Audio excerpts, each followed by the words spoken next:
Hey friends, Steve Guttenberg here, and I am the audiophiliac. I got this cute little amplifier I want to tell you about. It's called the Dayton Audio DTA 2.1 BT for Bluetooth. So it has wired connections. It has our stereo RCA one.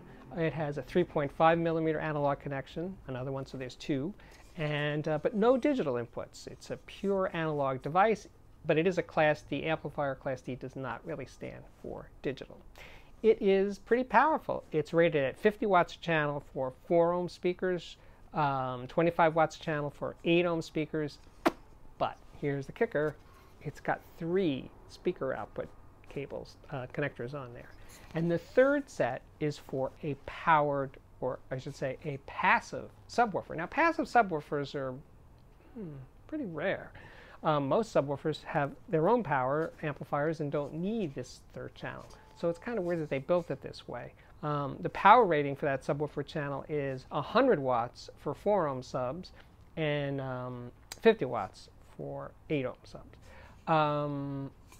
Now, people have pointed out, well, you could hook it up to a powered sub's speaker level input, and you could. I didn't try it that way, so I can't say how well it works. It probably is okay, although the output on the Dayton is filtered, and if you're going into a sub and that has a crossover, it's also filtered, it could get confusing. It's worth a shot.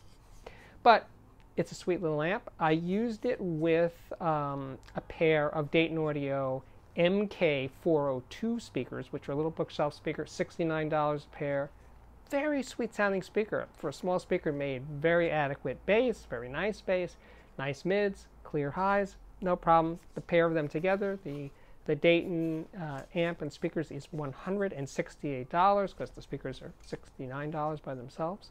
Oh, by the way, the amp has a tone control. It's like a one knob bass and treble. Turn to the right, it's treble. Turn it to the left, it's bass.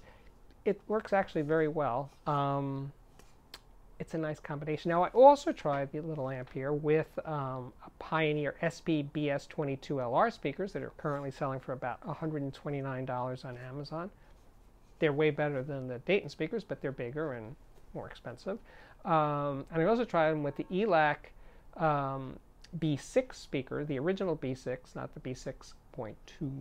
And that was fantastic.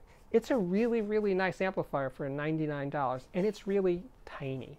So if size matters and you want something that's very decent for $100, $99, it's hard to beat. Now, people have asked me, well, what about the Yamaha RS202 stereo receiver, which also has Bluetooth? Well, I didn't compare them, so I can't tell you. But it's a lot bigger, but it also has a lot more inputs and more features. Oh, and it also has remote control. This little guy doesn't. That could be a deal breaker for some of you. Getting up and turning a knob might be a little too much work. If that's the case, spend $20 or $30 more, get the Yamaha receiver. I think my work here is done for today. Now, this is the Audiophiliac Daily Show. Comes up more or less daily. If you like it, subscribe. If you don't like it, don't subscribe. But keep coming back anyway. I will look forward to seeing you here again soon. Bye-bye.